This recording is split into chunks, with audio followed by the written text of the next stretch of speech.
Happy Tuesday. So we have two very special guests with us again today. As you know, the Biden-Harris administration.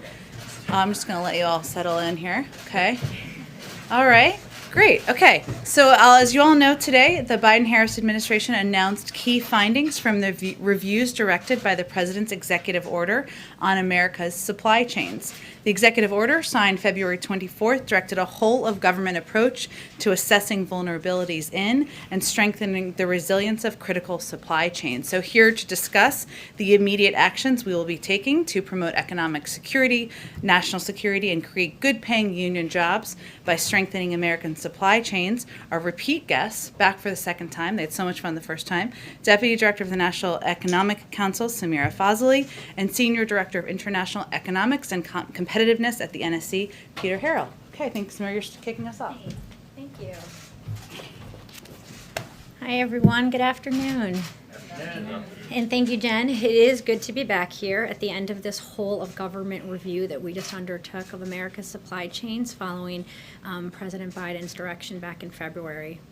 We said from the beginning that our approach to supply chain policy needs to be an integral part of the president's overarching economic strategy to grow the economy from the bottom up and the middle out.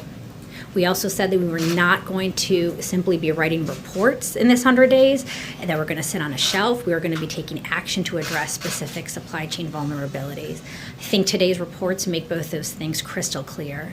To achieve supply chain resiliency, we need to build back better by leveraging America's greatest strengths. First and foremost, American workers. Decades of focusing on labor as a cost to be managed and not an asset to be invested in have weakened our domestic supply chains, undermined wages and union density for workers, and also contributed to companies' challenges finding skilled talent. We must focus on creating pathways for all Americans to access well-paid jobs with a free and fair choice to join a union and bargain collectively. Second, our diversity. We need to unlock the full potential of the American people, including making economic opportunities available across our country and for women and for people of color. Third, our small businesses. To build a diverse and healthy ecosystem of suppliers, we must rebuild our small and medium-sized business manufacturing base that has borne the brunt of the hollowing out of U.S. manufacturing. Fourth, our alliances. We need to diversify our international suppliers and reduce geographic concentration risk. For too long, the U.S. has taken certain features of global markets, especially the fear that companies and capital are going to flee to wherever wages, taxes, and regulation are the lowest, as inevitable. The pandemic laid bare the challenges of this approach, and we need to change it. We are committed to working with partners and allies to decrease the vulnerabilities in our collective supply chains. And finally, fifth, our imagination. Our approach to supply chain resilience needs to look forward to emerging threats, from cybersecurity to climate issues, and so we are future-proofing and building back better. Second, it's clear from these reports that we need to take action, and today we made a series of announcements to that effect, including on pharmaceuticals. The Department of Health and Human Services is going to be using its Defense Production Act authority and funding appropriated under the President's American Recovery Plan to invest $60 million in advanced pharmaceutical manufacturing technologies and R&D. On advanced batteries, the Department of Energy will take steps to advance its support for battery research, manufacturing, and processing. This is going to include new rules to ensure that companies that develop new products based on federal R&D funding manufacture those products in the U.S. So what is invented in America can be made in America by America's workers. On critical minerals and materials like lithium and rare earths that are essential in our fight to combat the climate crisis, we will be announcing a comprehensive strategy that includes both increases in sustainable U.S. production and processing and working with allies and partners to increase sustainable global supply and reduce reliance on geopolitical competitors. Across all of our domestic and international efforts on minerals, we will maintain a commitment to adhere to the highest environmental, labor, and social sustainability standards and support robust community engagement in the process, including tribal consultations here in the U.S. On semiconductors, the Department of Commerce will double down on their ongoing work to convene industry and work with allies and partners to increase transparency, communication, and trust throughout the semiconductor supply chain.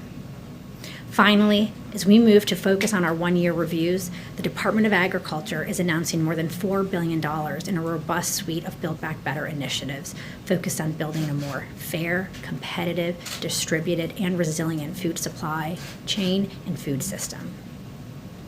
Third, we need to be nimble and be able to address emerging supply chain issues at the same time as we're continuing this work on these longer supply chain resiliency strategies.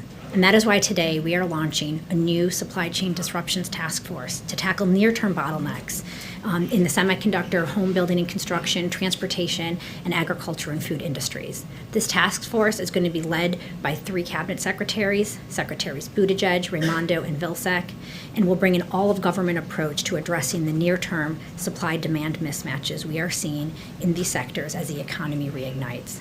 They will be collaborating closely with industry, labor, and other stakeholders to surface solutions, share best practices, and take actions. And we at the White House are going to be their partners by their side. It's going to be NEC, DPC, CEA, NSC, all of us working with them. Throughout our work on supply chains, we have been heartened to see the bipartisan support for supply chain security and resiliency, including when the president started this review by meeting with a bipartisan group of senators in the Oval Office. We look forward to working with Congress as we move these ideas into action. And before I turn it over to my colleague and friend, Peter Harrell, I want to note that our report's findings reinforce the president's call for making a once-in-a-generation investment in our nation's production and innovation infrastructure. Those investments proposed in the American Jobs Plan and the American Families Plan will strengthen the public systems that connect manufacturing, researchers, workers, and small businesses, and will help unleash the power and ingenuity of the private markets to drive towards national resiliency. Thank you. Peter?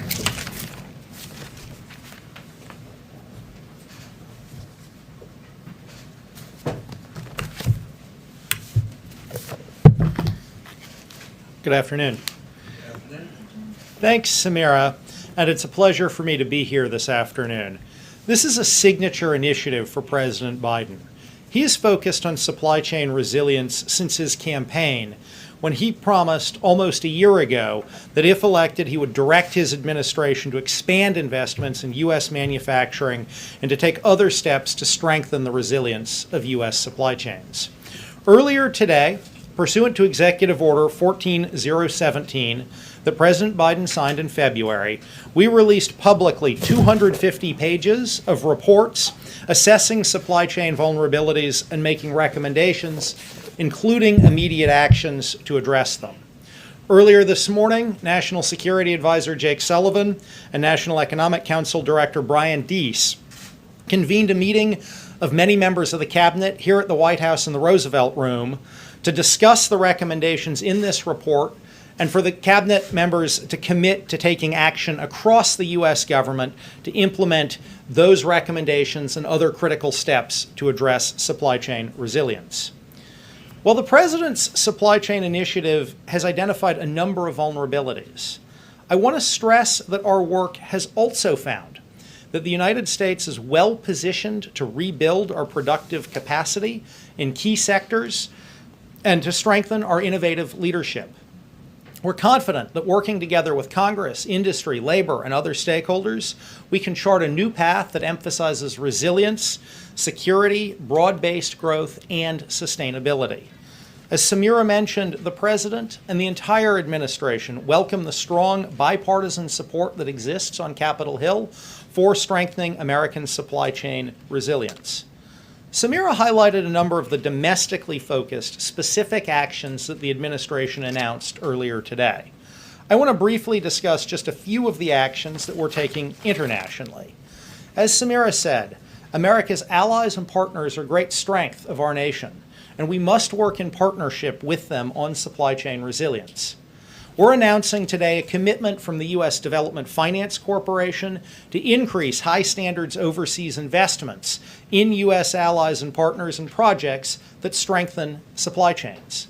We're also asking the U.S. Export-Import Bank to develop a proposal for a new domestic finance window that would, if approved by EXIM's board, provide financing to build manufacturing facilities and infrastructure here in the U.S. that will support U.S. exports of critical products, which will help our allies and partners. We're going to be increasing our diplomatic work with our allies and partners on supply chain security.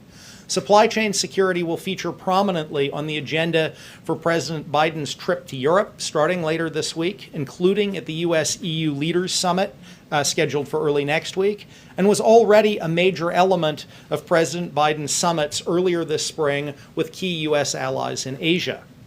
We're also recommending that President Biden host a global forum at the head of state level to convene key global leaders to strengthen supply chain cooperation. Finally, we know that as we strengthen cooperation with our allies and partners, we also have to push back against unfair trade practices by competitor nations that have hollowed out the U.S. industrial base and undermine our supply chain security. We're launching a U.S. trade representative-led supply chain trade strike force to identify unfair trade practices that undermine U.S. supply chains and to identify specific trade actions we can bring to combat those practices. We're also asking the Commerce Department to evaluate a Section 232 action on neodymium magnets, which are essential to motors and a range of defense and industrial applications, to identify tools to reduce our foreign dependency. This would demonstrate the type of targeted but tough action we expect the Trade Strike Force to deliver. I want to thank members of the Cabinet and their staff who contributed to these reports and actions. The initiative represents an immense amount of work, and we know we have much more in the weeks and months ahead. We'll be working to implement all of the recommendations summarized in the report and carrying forward the work to a second phase directed by EO 14017, which is already underway and consists of broad studies of the supply chain risks of 6 key industrial-based sectors. Those industrial-based sector supply chain reports will be due next February on the year mark of Executive Order 1417.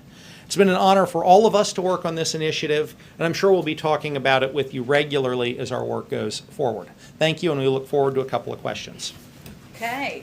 Go ahead, Phil. Thanks, Jen. I think probably for Samira, kind of flesh out a little bit the Supply Chain Disruptions Task Force. Obviously, you guys believe what's happening right now is transitory, but these mismatches exist. They're creating near-term problems. Do you expect this task force to be coming up with ideas and proposals in real time? Are they reporting at a specific clip? Kind of how do you expect this to work to try and address these things that are problems right now? Yeah. I want everyone to remember and recognize that these are kind of good problems to be having. At this time last year, we had bare grocery shelves and we had people going hungry. And thanks to the President's American Rescue Plan, we have people finally able to be out there, moving again, visiting families this summer, and going out to eat. So these are good problems to be having and to be working on right now. We're thankful for that, and the success of our COVID vaccination strategy. I think what you just saw us do right now is a 100-day sprint around 4 products. And when we say we're going to take sprints and take actions, we mean a sprint and we mean action. And so here, our cabinet secretaries who are in the lead, you'll see in the days and weeks ahead, they are going to be bringing together all stakeholders to really diagnose the problems, understand what's going on out there in these markets, and see what actions can be taken to close those vulnerabilities. We recognize that in some instances, those actions are going to be actions that the private sector, other stakeholder groups, they need to be the ones taking action. The answer is not always government taking the action here, but we have learned in our work with the semiconductor kind of producers and users that when you bring people together, you help them increase trust, increase transparency, and stimulate a lot of learning that sparks action. April? This is for Samira and Peter. Samira, you used the word weekend. And as we're talking about supplies, I'm looking at the link with inflation. What should the American consumer be looking for now as we've come up with this report and the weaknesses that you've talked about as it relates to inflation? And then Peter, for you used words vulnerability. With putting weekend and vulnerability together, there's some kind of economic parallel with this. Where are we economically in this nation? What is our status? We are staving off or have been trying to stay off depression. Where are we economically? Are we still in recession, a deep recession? Where are we? If you can answer both of those questions. Look, I think where we are economically is the U.S. is clearly the engine of global growth right now. Our economy has reignited, and the rest of the world is being valued by our successes here. So the economy is fundamentally in a position of strength, but this president has consistently said that what we need to do is take this moment to build back better. So when we talk about weaknesses and vulnerabilities in this report, we've identified structural long-term problems that have built up over time in our economy, and that is why this president has been out there calling for Congress to take action on his American Jobs Plan and American Families Plan, because what we need now is a transformational investment to make sure we can actually grow from the bottom up and the middle out. Peter, do you want to, Peter? What about the issue of inflation, though? Oh, on these supply chain bottlenecks that we're seeing, some of these price dislocations, these temporary increases in delivery time, we fully expect these bottlenecks to be temporary in nature and to resolve themselves over the next few weeks. Again, these are good problems to be having. Demand came back much quicker than even companies expected. I think the success of our vaccination campaign surprised many people, and so they weren't prepared for demand to rebound in this way, but we still expect this to be transitory in nature. We're going to keep an eye on it, but we think it should resolve in the next few months. The status of where we are economically, recession, staving off depression, deep recession, where are we? And I think Samira addressed that. I just So want she said, okay, strength. Okay. Strength. Okay.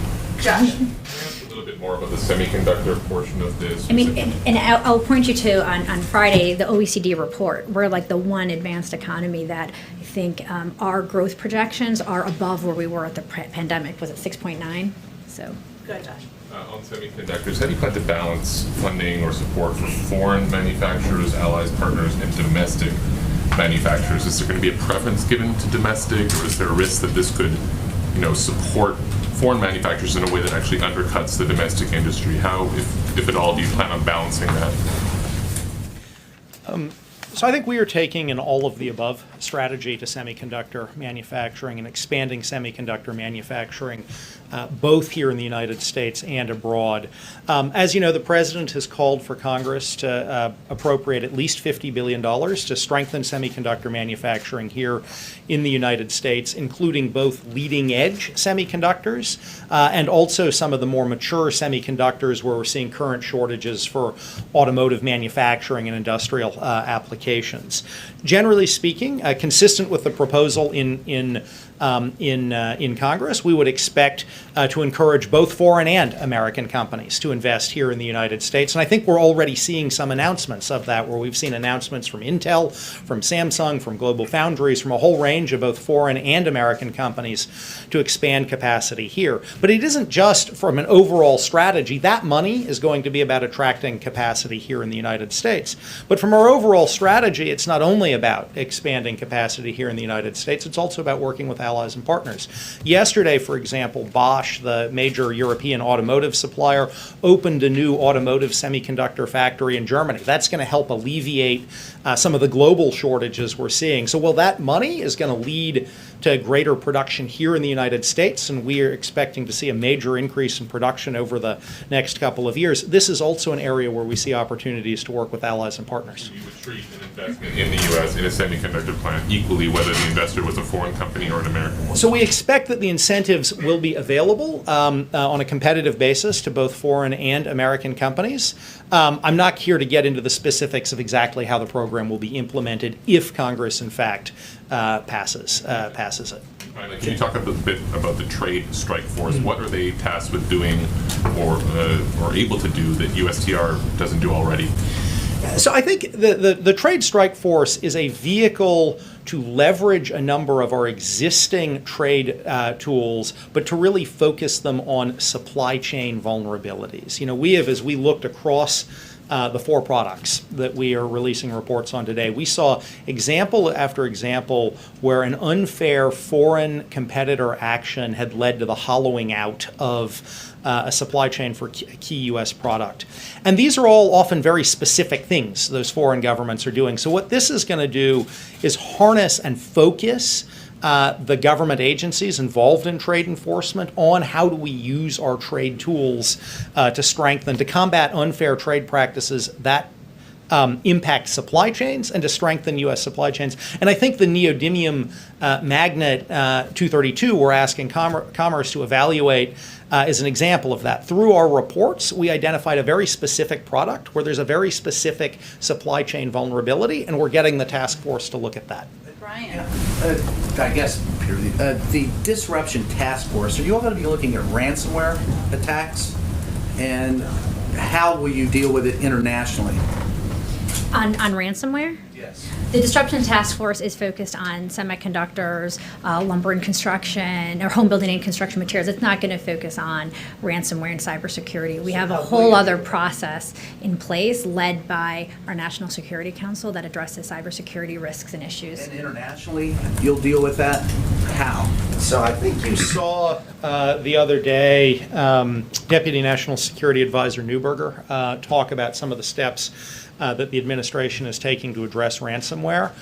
She is leading a process to identify and close vulnerabilities that we face from ransomware. One of the sets of issues we have been looking at in our supply chain review, both on these 4 products and in our year-long industrial base, is cybersecurity risks to our supply chains. Clearly, cybersecurity risks can disrupt supply chains, but Ms. Neuberger is leading the sort of focused response to the ransomware issue. That'll be two different things. Are they working together? I would not say it's siloed. Yeah. We work very closely. I think Peter and I being up here shows you how closely the National Economic Council and National Security Council work together on issues where it makes sense for us to come together. And so on cybersecurity, you have seen us behind the scenes working together to figure out how we can leverage our tools and our convening power to have a whole government response repeatedly.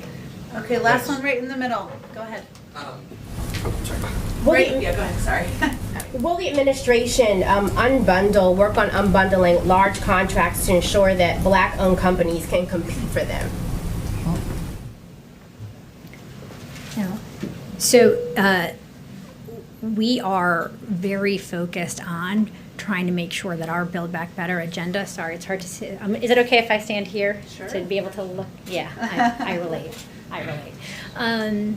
No, we are really focused on making sure that as we talk about diversifying supplier bases here in these reports, that we are not just talking about small businesses, but we're talking about disadvantaged businesses as well and minority-owned businesses. And so you've seen in our American Jobs Plan that we put proposals in there related to small business and strengthening small business. And we know an important piece of that is leveraging federal procurement and the power of federal procurement to support those businesses. So.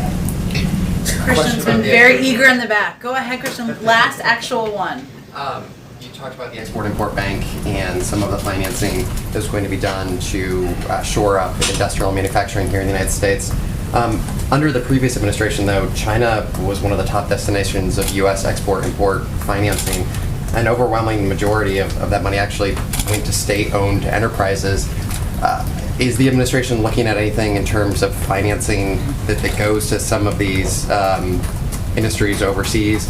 Shouldn't the priority be making certain that money stays here?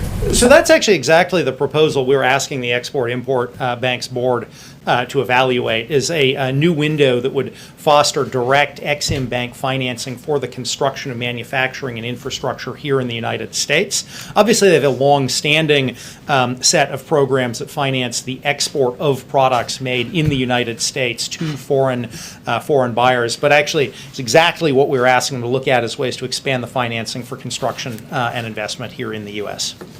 Thank you both so much for joining us. Appreciate it. Always welcome. Thank you. We love to talk about supply chain here. Thank you. Okay. Just 2 more items for all of you at the top. Yesterday in Guatemala City, following a bilateral meeting with the Guatemalan president, the vice president announced a new effort to partner with Guatemala around security, economic development, and anti-corruption. Today in Mexico, the vice president will hold a bilateral meeting with President Obrador. They'll discuss our economic relationship, security cooperation, and stemming migration.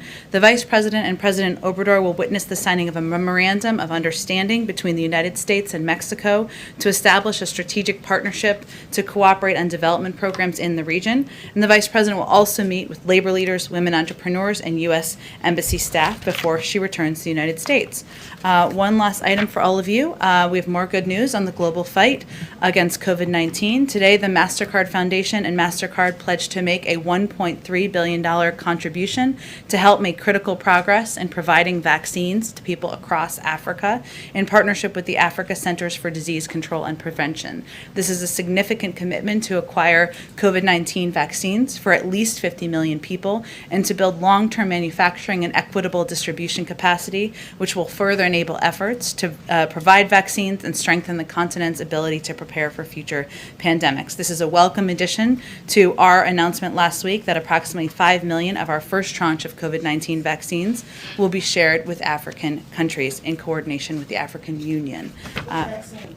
Which vaccines? They're providing funding, a contribution of funding to ensure that these vaccines are provided to Africa. I don't have the.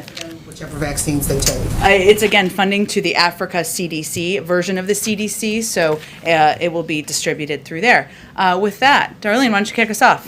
Thank you. Have the President and Senator Capito had their conversation yet, and what can you tell us about it if they have? They have not had a conversation yet, but they will have a conversation this afternoon. And the President looks forward to continuing the discussion with the Senator.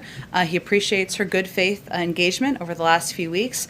I would reiterate, as was noted in the statement we put out last week, that while the President came down by quite a bit in his proposal, from his initial proposal on the American Jobs Plan, the latest offer that we had seen from Senator Capito's group did not meet the essential needs of our country to restore roads and bridges, prepare us for a clean energy future, and create jobs. So today they'll have a discussion about what more there is to discuss, I guess, and what the path looks like forward. I will also note that the President will also speak with other senators this afternoon, still finalizing who those will be, and we'll have readouts of that as well, who have been engaged in discussions about a bipartisan infrastructure proposal, engaged with each other, so he'll have those discussions as well.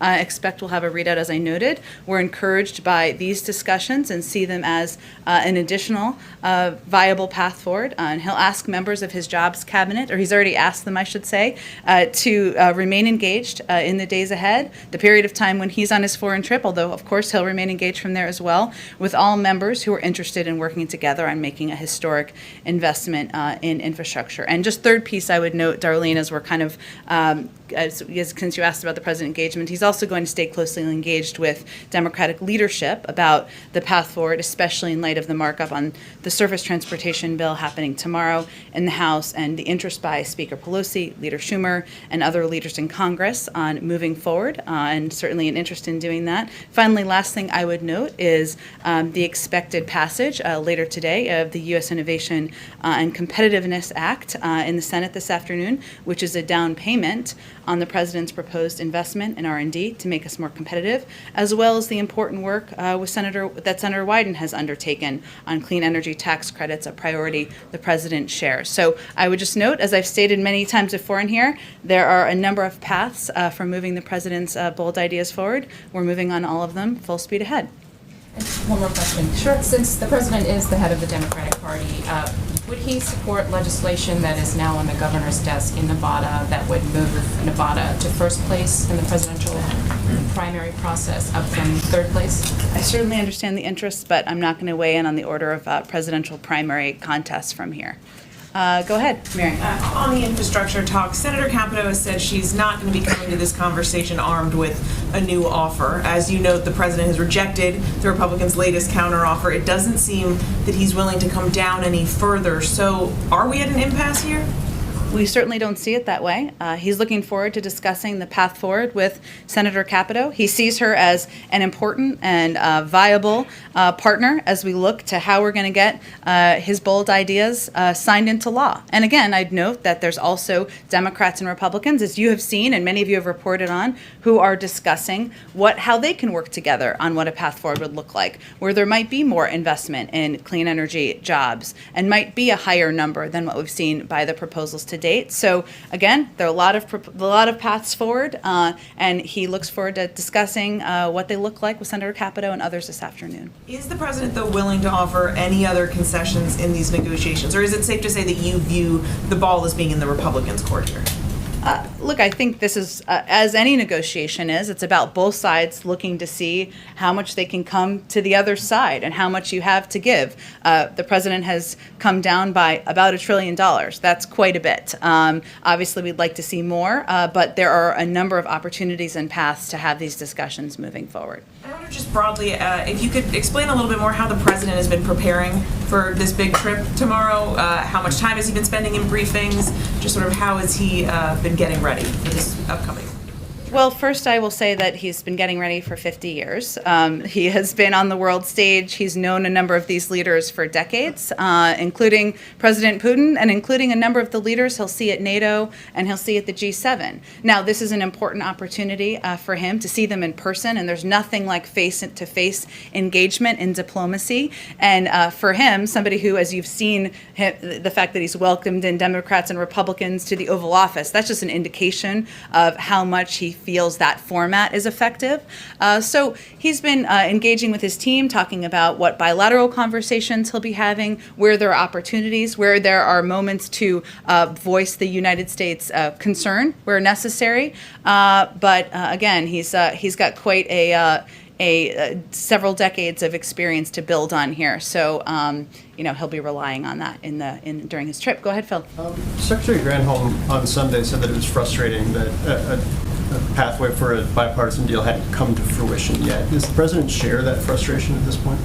Well, I would say the president has a benefit of 36 years in the Senate, where he has seen that the sausage making is messy. It takes time. There are ups and downs in the roller coaster. We're right in the middle of the sausage making right now. And the president's view is that it's a good sign that there are several viable paths forward, that we are having good faith conversations, of course, with Democrats and our Democratic colleagues and partners, but also with a number of Republicans. That's a good sign. At the same time, the House is moving forward with marking up key components of the American Jobs Plan. So the fact is, this train is moving on several tracks. That's how we know these larger packages, larger proposals often move forward, and we're encouraged by the variety of options. And along the lines of the sausage making, given the scale of the president's ambitions with the proposals he put on the table, is the real reason that he's still in bipartisan negotiations right now because moderate Democrats are saying we need to stay in bipartisan negotiations right now, or does he think something can come? The president wouldn't be spending his time engaging in hours of discussions with Republicans if he didn't think something could come from it. Now, we can't predict what the final outcome is, and we're keeping his only lines in the sand, as you know, Phil, are inaction and raising taxes on Americans making less than $400,000 a year. We know there are a lot of Democrats who are eager to move forward, as are we, but we think there are a lot of paths forward where it's worth continuing to pursue bipartisan discussion.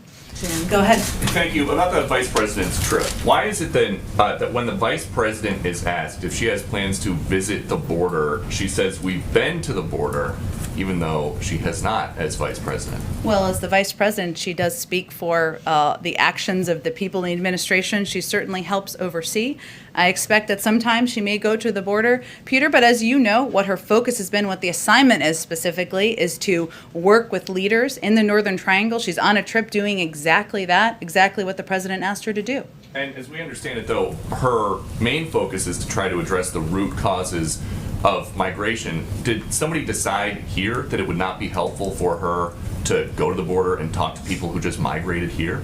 Well, again, I think that at some point she may go to the border. We'll see. But she's in the Northern Triangle now to have discussions with leaders, with community leaders, with civil society leaders, with the embassy about how we can work together. And obviously she's made a couple of announcements already, probably more to come before she comes back to the United States. And she described, though, you said she might go to the border. She described a trip to the border yesterday as a grand gesture.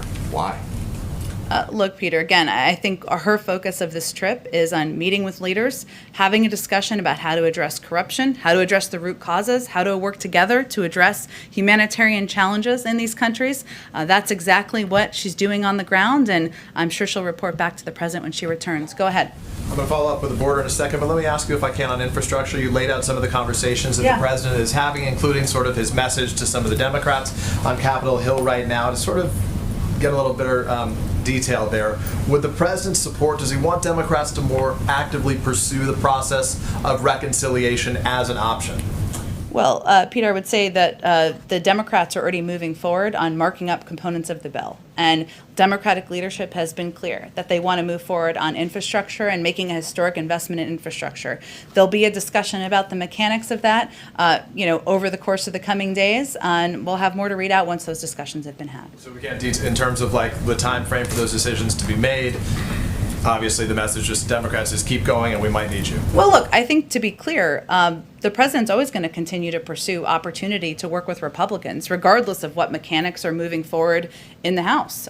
He's going to keep pursuing those opportunities, and we fully expect that there will be several pathways that are moving on different channels as we look to how we're going to get this American Jobs Plan passed.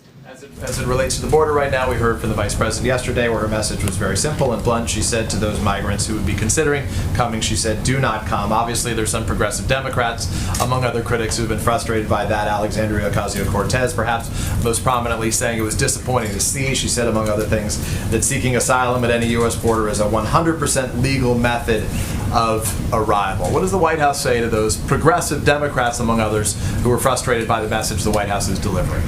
Well, first, of course it is. And one of our focuses and the priorities of the president and the vice president is to improve asylum processing at the border, to work with a range of Democrats and hopefully Republicans, because in history it's been a bipartisan effort to get immigration reform passed, to ensure there's a more viable pathway to citizenship and a better processing at the border. What the vice president was simply conveying is that there's more work to be done, that we don't have these systems in place yet. It's still a dangerous journey, as we've said many times from here and from many forums before, and we need more time to get the work done to ensure that asylum processing is where it should be. Last question about the Senate report, bipartisan Senate report, as it relates to what happened on January 6th. Obviously, it addressed the security planning, the response failures. We know that that's held up on Capitol Hill right now. Your reaction to that, and what, if anything, more the White House can do as it relates to those security failures in terms of planning and the like?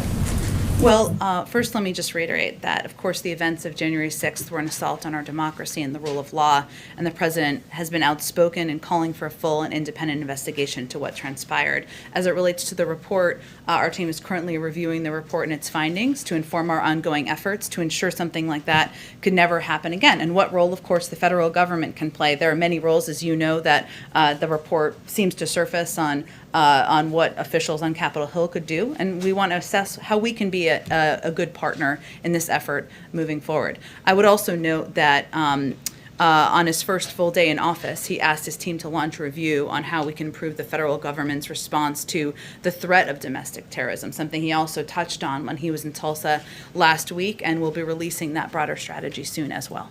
Go ahead, Sabrina. Thank you, Jen. The FDA has still not cleared the 60 million AstraZeneca doses that are part of the president's commitment to share 80 million doses overseas by the end of June. Is there any concern that the administration will not get that approval from the FDA in time? And if that were the case, will the U.S. then make up for those 60 million doses with other available vaccines in order to meet the president's deadline of the end of June? Right. Well, we, as you know, can't predict or expedite the timeline here. It's the FDA who will make that decision about when those doses will be approved, if and when they will be approved.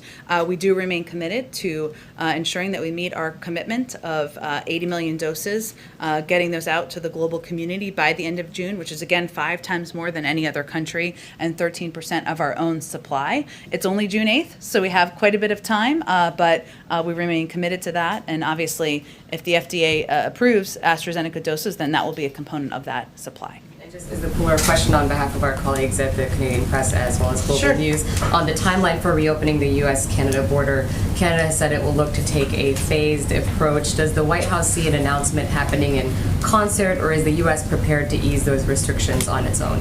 Well, again, we would make a decision about the Canada border based on the guidance of our health and medical experts. And I'm sure that when that decision is made, we would communicate through diplomatic channels, but I don't have anything to predict about the timeline. Go ahead, Mauro. Thank you.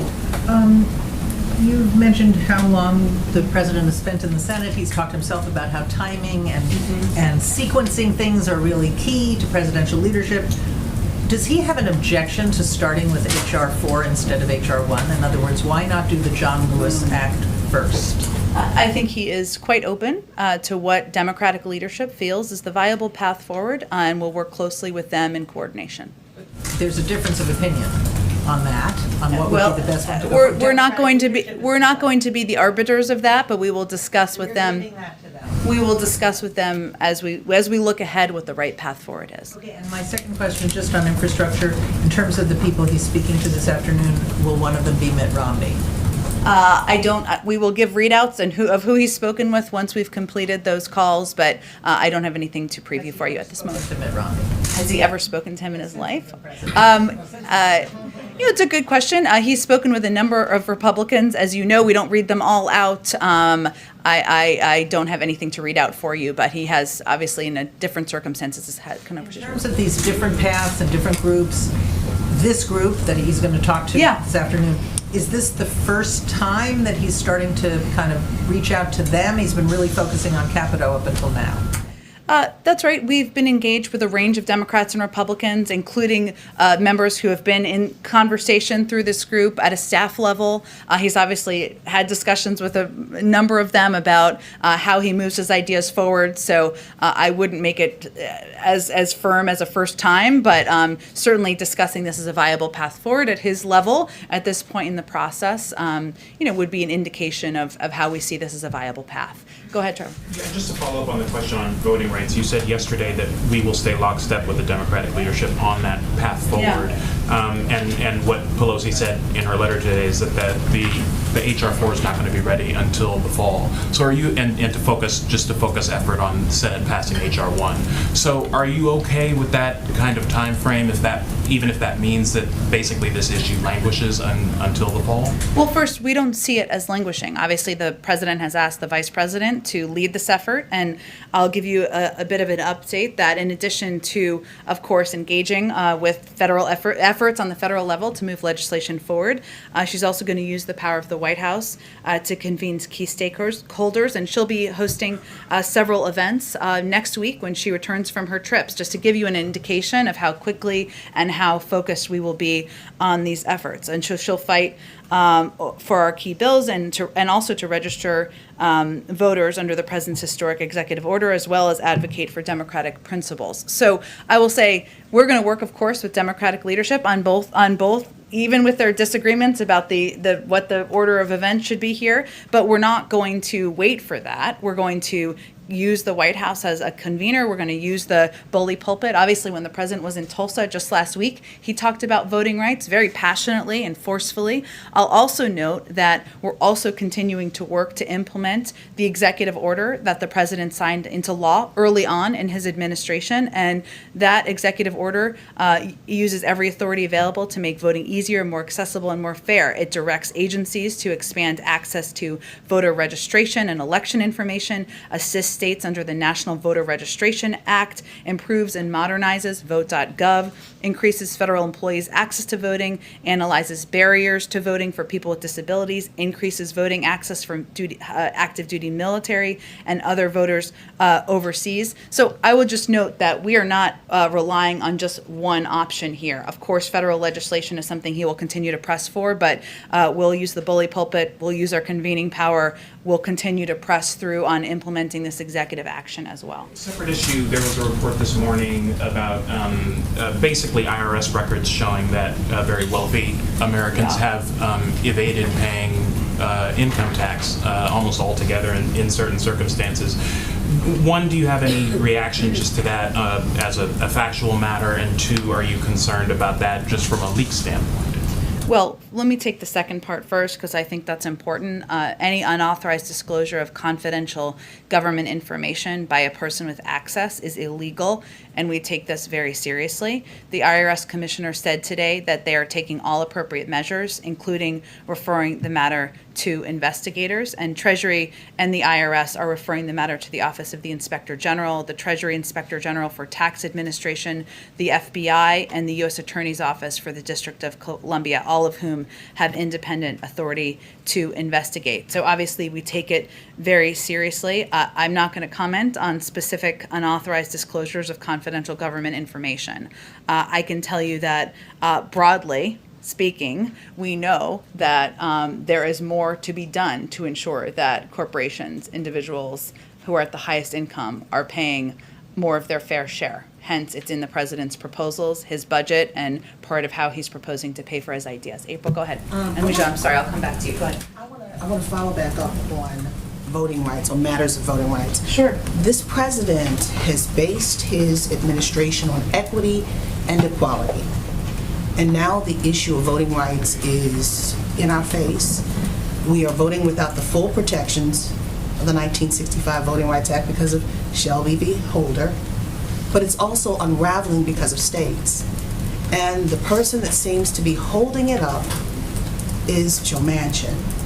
Is the president planning to specifically speak with him about voting rights, not including it with infrastructure or anything? Is he planning on speaking with him specifically on voting rights, particularly after this morning's virtual meeting with civil rights leaders who say the conversation will continue?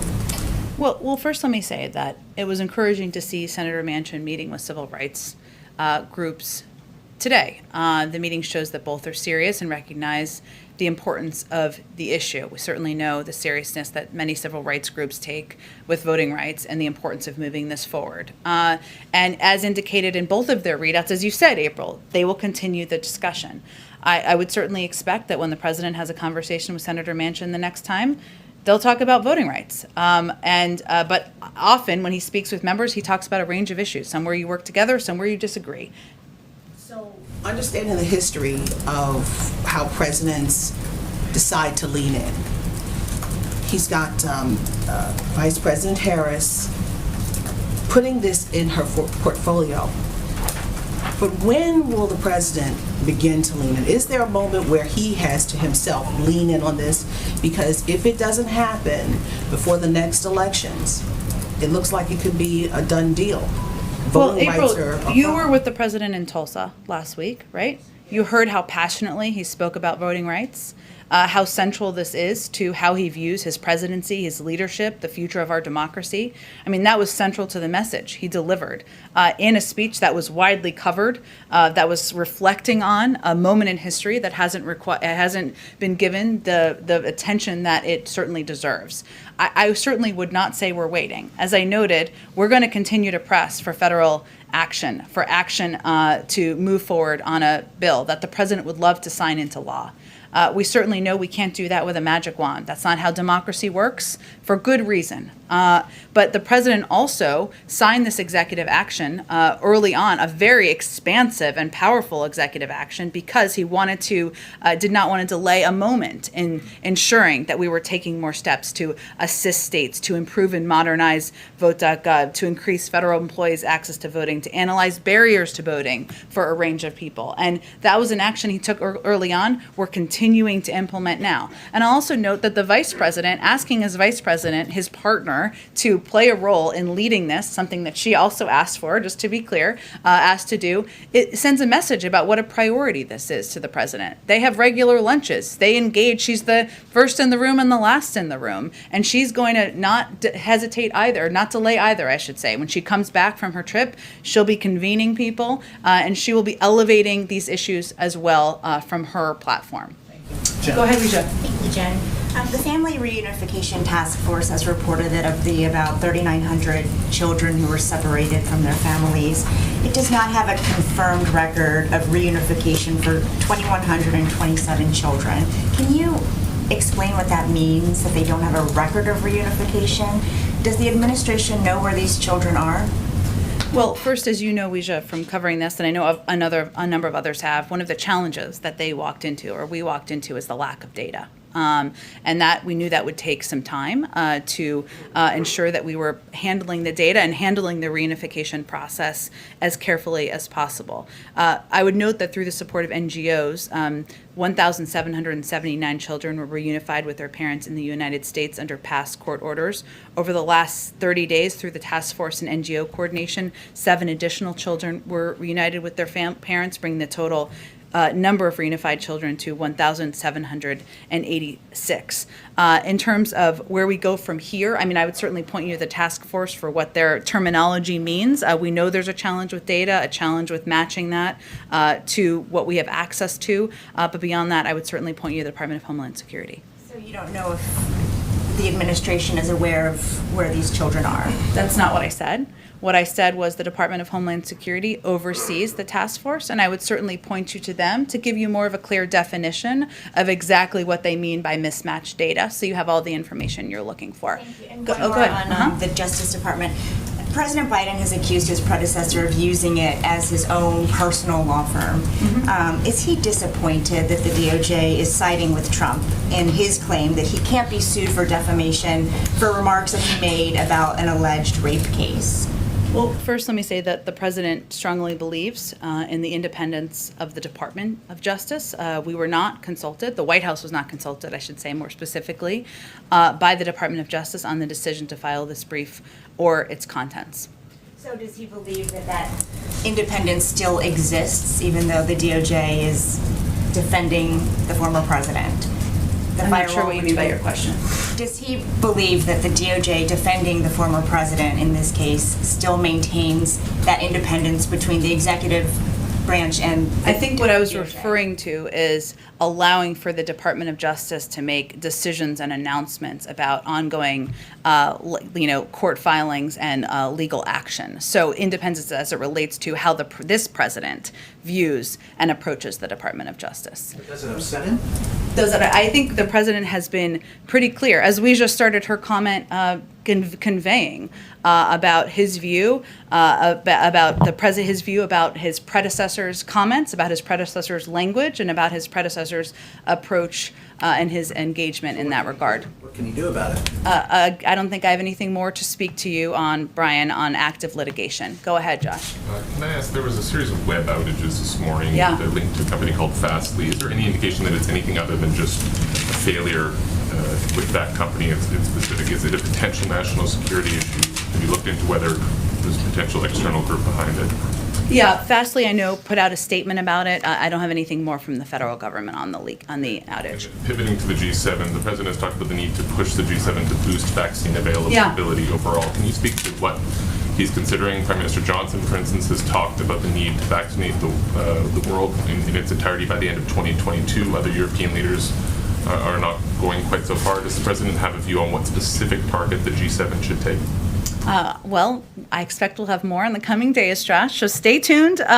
Jake did say he expected that you all hear more at the G7. I don't want to get ahead of that too much, but what I would say is that the United States we're headed into the G7 in a position of strength with 64% of our adult population vaccinated, in a position to donate more doses to the world than any other country around the world. But we certainly know this needs to be a global effort, and it will be a discussion at the G7, and we'll have more to say in the coming days. Go ahead.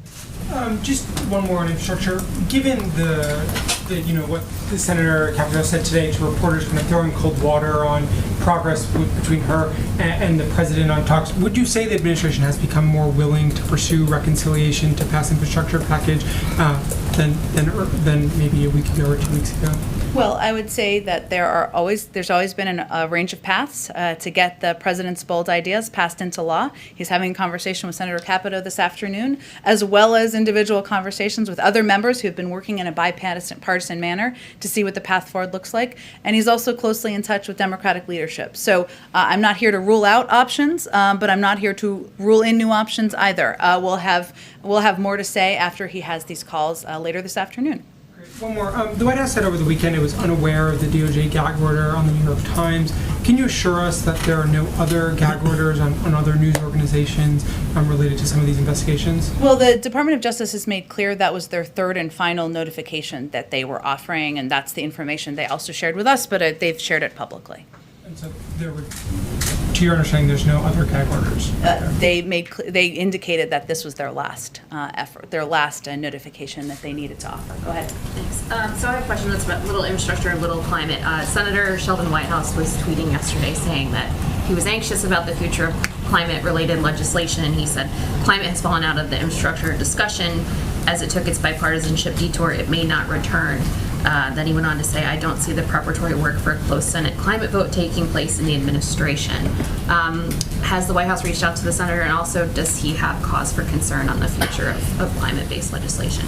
Well, I promise you we are certainly in touch with his team, and perhaps even on an individual basis as well, but I don't have anything to read out for you. But I can just tell you that we are in close touch with nearly every member of Congress who is working on this legislation moving forward.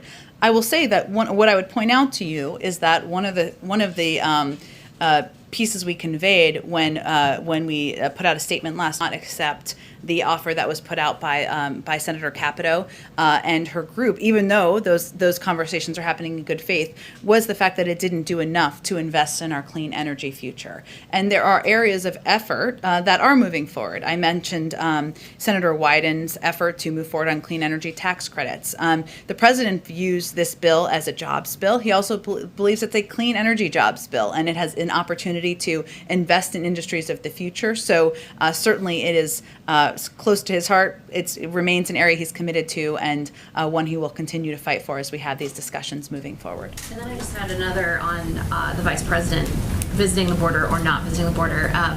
Republicans and conservatives are, going crazy on Twitter, sending pictures, They're worked up. sending video of her interview with Lester Holt, saying, I've not been to Europe either.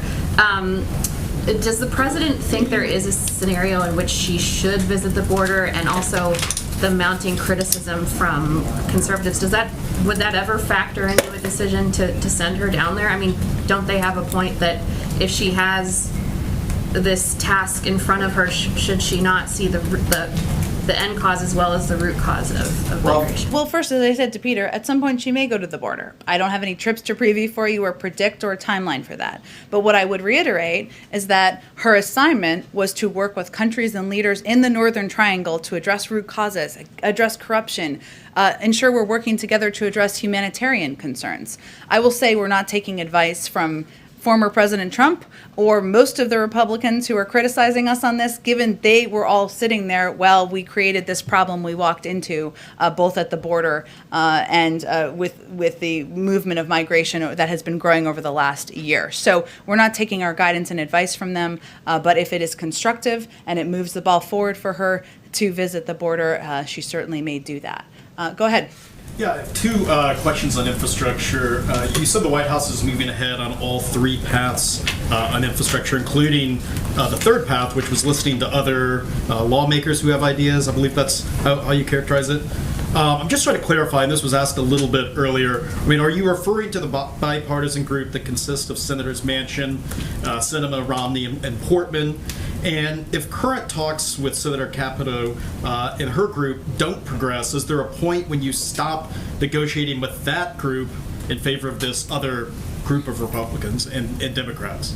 Is that how you see it working? Well, I would say we'll leave it to them to determine what groups they may or may not want to join, but it's not a closed group. We would welcome anyone who wants to join that group and be a part of these discussions moving forward, and we'll see where it heads. Members of the press, I'll leave it to them to determine. I think you have to be an elected member of the Senate, so unless that's your pathway moving forward. But you are engaging with them, though, already? Yeah. Okay. And then my second question is, what specific proposals did the White House agree to bring down or eliminate in its latest infrastructure counteroffer that reduced the cost from $1.7 trillion to $1 trillion in new spending? Does funding for caregiving remain in the president's latest offer? And if it does, I mean, is it still the $400 billion price tag? Caregiving remains a huge priority, investing in caregiving to the president. I'm not going to outline any more specific details other than to convey that it's an area he continues to fight for, to advocate for, and one that he'd like to be signed into law as part of a package moving forward. But does that mean it's not part of what you're negotiating right now with Republicans? No, that's not what I said. I don't have any more details to outline for you. Go ahead. Yes, Jen. Sorry. Oh, we'll go to you next. The chief of Russia's space agency is threatening to pull out of the International Space Station unless the United States lifts sanctions against two companies that are related to the space station. What's the White House response to that?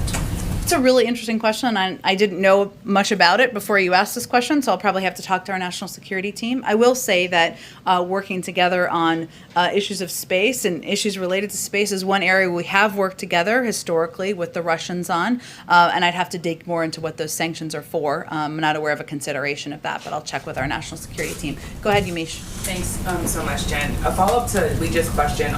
In 4 months, the Family Reunification Task Force has reunited about 36 families. Yeah. I'm wondering what the White House makes, what the president makes of the ACLU saying it hopes the government increases that pace. Does the president want to see this go faster? Are there any explanations for maybe why it needs to go slower? We certainly do, as I think any member of the Family Reunification Task Force would want to as well. And one of the challenges has been what we walked into, which was a lack of data or tracking for a number of these kids that were separated from their parents when they came across the border over the last few years. That's a huge data challenge. We're not going to reconnect them with families where it's not properly verified, right? Because we know there's a history over the last several years of, kids being connected with individuals who had malintent.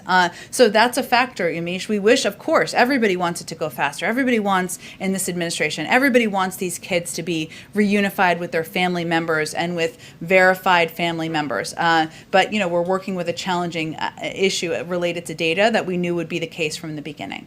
That pace is going to be the pace, or do you think it will get quicker? I would certainly point to them, the members of the task force and the Department of Homeland Security, who are much more in depth about where the status is, where the challenges are, and what the holdups are, and we can certainly invite one of them to come and speak to you at the appropriate time as well.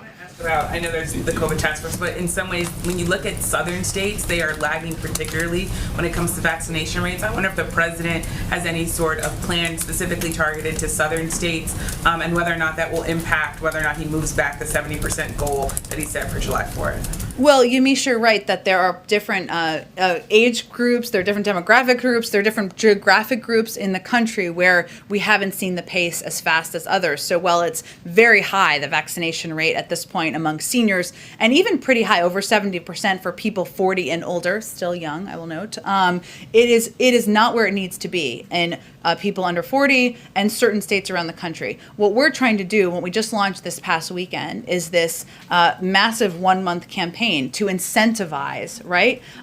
People getting vaccinated. We're working with the private sector. We're going to barbershops. We're working with, donuts and beer and all sorts of incentives to get young people and people vaccinated who have been either hesitant, resistant, or just didn't want to take the step to get vaccinated. We're going to continue charging through the finish line in pursuit of our 70% goal. We've seen 13 states meet that goal. It's ultimately up to some these states and some individuals to get vaccinated to meet it in a state-by-state basis. And one last question. There are some progressives who are calling Joe Manchin, Senator Manchin, the new Mitch McConnell, saying he's an obstructionist, saying that he's standing in the way of the Biden agenda. I wonder what the president makes of that. Is he worried about progressive alienating Senator Manchin, or does he agree with some of the things that they're saying about standing in the way of his agenda? Look, I think we're gonna leave the name calling to others. The president considers Senator Manchin a friend. He disagrees with him on voting rights and the bill that the senator has expressed he won't support. The president will continue to advocate for the importance of that moving forward, and the reasons why that it's important and vital for our democracy. But we'll continue to seek ways we can work with Senator Manchin even while we have areas of disagreement.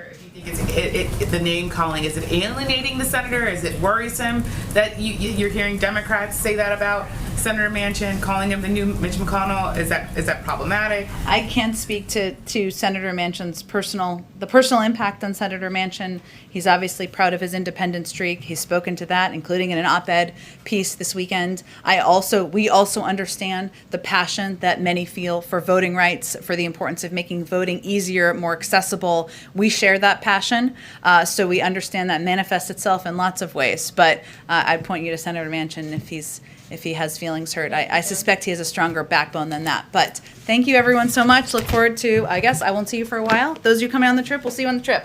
See you there. Thanks everyone.